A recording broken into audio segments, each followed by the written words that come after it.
What's going on? It's Juan Gotti here. We another Washington football team video, and in today's video, I'm coming on here to preview Washington, Vegas, Sunday, December 5th. So without further ado, let's get straight into today's video. But before we do, make sure you go down below, leave a like on this video, subscribe if you're new, and turn on post notifications so you get notified when I upload a video about the NFL, or in this case, our Washington football team. Let's get straight into today's video. So the Washington football team hits the road, heads out west on a short week, a banged up week. Although we did get the win, it came at a cost, as you guys know. But yeah, we're heading out west. Kickoff is until 4:05, and we have a huge game. Every game from here on out is huge.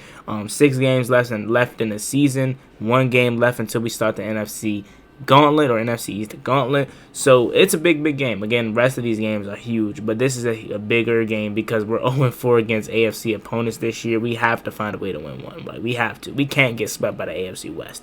That's not rocking, man. You know what I'm saying? I don't care. And Terry made a good point in his press conference. I want to say it was John Keim that asked the question, how does the team feel? Or like, what do you guys think about, having to play on a short week and a banged up week? And he says, we don't care. You know what I'm saying? That's no excuse. You got to go out there and perform, whether you're playing on 10 days rest or 5 days rest or just a full week of rest. You got to go out there and perform. You know what I'm saying? So that's the kind of mindset that I like to see in the locker room. So before we get into the preview and how Washington could win this game, let's go over our injury report. Vegas's injury report hasn't came out yet because obviously they're going to be on the West Coast, so they're probably just now starting practice or even haven't started it yet. I'm recording this video at 12:49, and I'm not even going to worry about their injury report, to be honest, because the only guy that we have to worry about that's a huge blow to their offense is Darren Waller, probably their best player on their team. You know what I'm saying? So he is out, confirmed. Like unless he practices today and then he just feels better, I don't think he plays. You know what I'm saying? He hasn't practiced all week. So that's the biggest blow to their offense. Other than that, they're pretty much I don't want to say non-threatening, because they have threats like Zay Jones, Hunter Renfrow, but again, no one bigger than Darren Waller. They got Deshaun Jackson, who's dealing with the calf. But let's get to our injury report, because it is an important one and an unfortunate one, but we all knew this was going to happen. So out for Sunday's game versus the Las Vegas Raiders, Landon Collins dealing with the foot. You remember late in the game, he rolled up his ankle and he kind of was shrugging it off. He was like twisting his ankle to see if he can still move it and stuff. And he even did his post-game interview with NFL Network after the win, and he said he was fine, or he looked fine, I should say.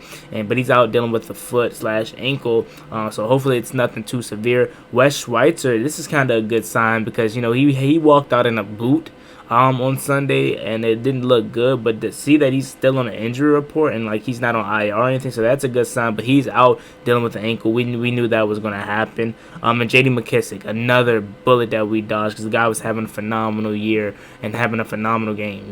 2 touchdowns, but that's neither here nor there. Just him as a person, it's good to see that he's okay, because he got stretchered off. But as you can see, it was nothing that was super severe. No concussions are severe, but this is, I guess, the best case scenario for what it looked like had happened. So he's out done with the concussion. So hopefully we can get him back for next week. So again, did not practice Landon Collins, Eric Flowers, J.D. McKissick, and Wes Schweitzer. Eric Flowers is a little bit concerning, but I believe he's dealing with the elbow, so he may play, and that is a big piece of this offensive line. We know this offensive line has been detrimented by injuries, but that left side has really been the side that it's been holding up. So hopefully Eric Flowers can play, but if not, that's going to be a huge blow, and we may have to see some Sadiq Charles. So limited in practice today.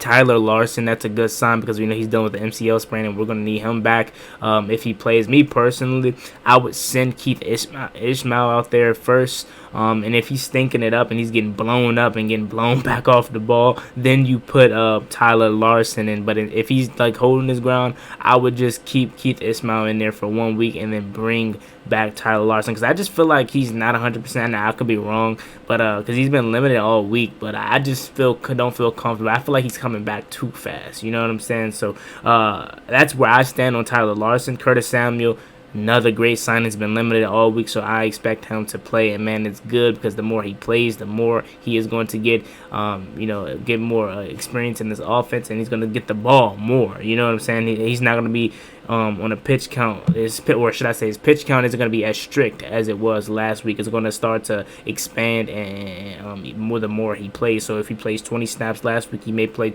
30 snaps this week or 35 snaps this week. You know what I'm saying? So that's a great sign to see he's no worse for the wear. Same with Logan Thomas. He was limited today, and he said he even felt better after the game. So that's a huge sign. So I expect him to play. Brandon Sheriff, I expect him to play. He's a warrior. Ricky Seals-Jones dealing with the hip. That's a good sign to have him back too if he plays. I think he does play.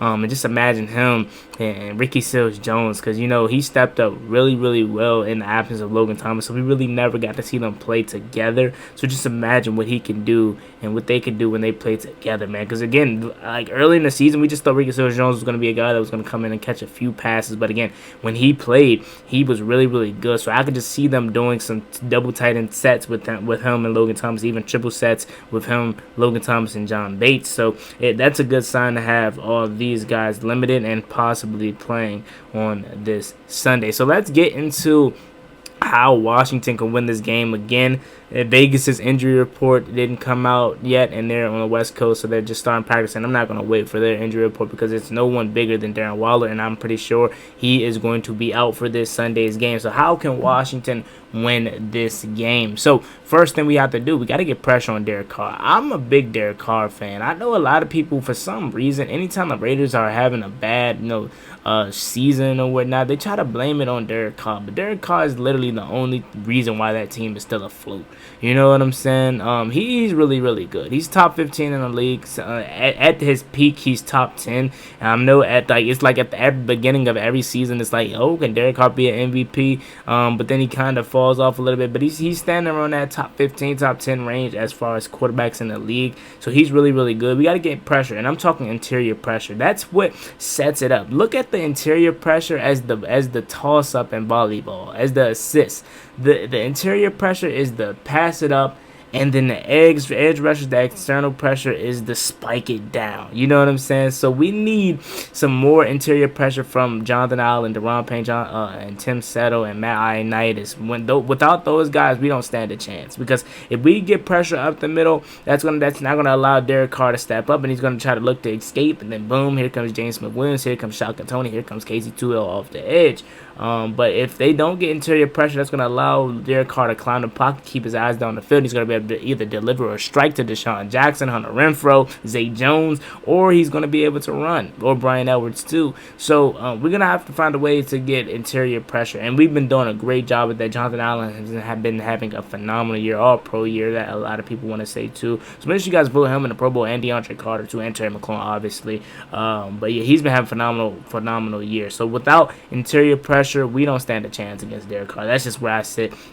Moving on to my next key, we got to find a way to continue to stay balanced. I mean, last week we ran the hell out of the ball last week, and for good reason, man. They were not stopping it. Obviously, I know on 3rd and shorts and 4th and shorts we weren't good.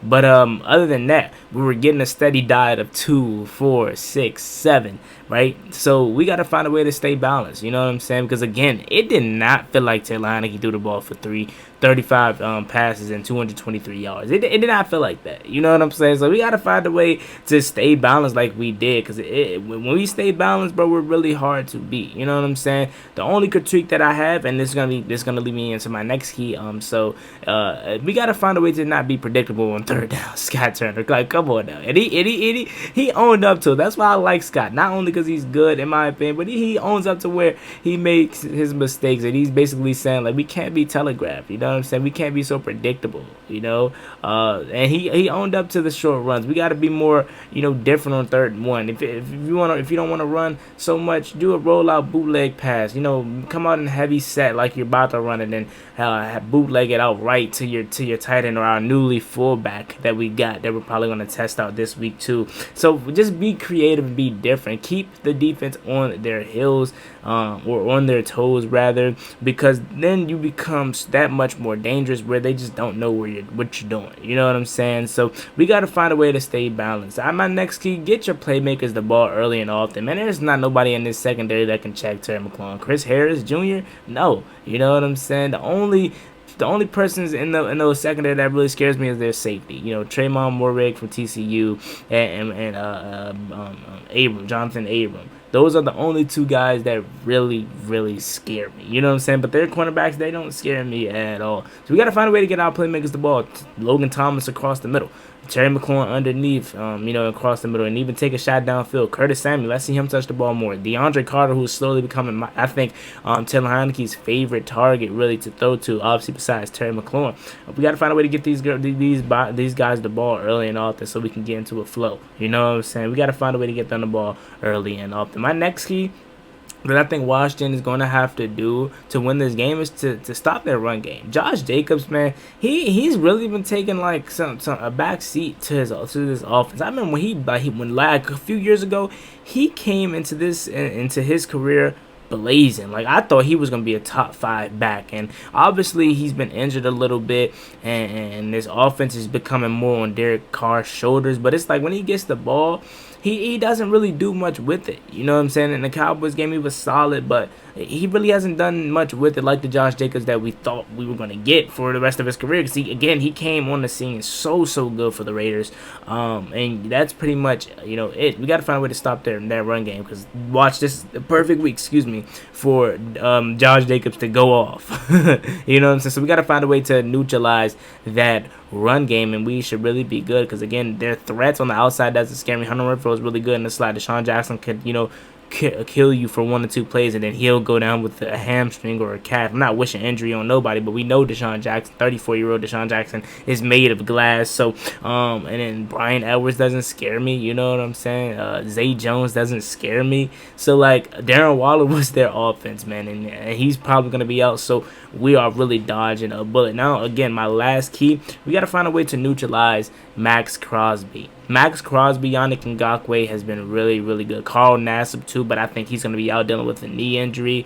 We got to find a way to neutralize these guys because they can really tear you up, especially Max Crosby. I want to say he's leading the league with QB hits or QB pressures. He's been really good. You know what I'm saying? And if he catches us slipping, Cornelius Lucas on that side slipping, he's gonna kill him. Yannick Ngakoue, I think Charles Leno can hold him. You know what I'm saying? But he don't let him fool you either. He can really work too when he's healthy and when he's in his bag. But other than that, man, I honestly feel comfortable about this game. I feel confident. I know we're coming off a short week, but that's no excuses. We have a business trip we gotta go handle. So that is at the end of this video. Let's get to my prediction now. Going to the Sin City out west. What is Washington going to do? Here's my prediction. I got Washington winning 28-16. That is my score prediction. Let me know what you guys think down below. Do you think we're going to win or we're going to lose? As always, me, boy, Juan Gotti. Like, comment, subscribe. Help to the Washington football team. I have Washington improving to 4 wins in a row. Let's see if it comes true. As always, me, boy, Juan Gotti. I'm out. Peace. Cross me one time, that's gonna get you popped.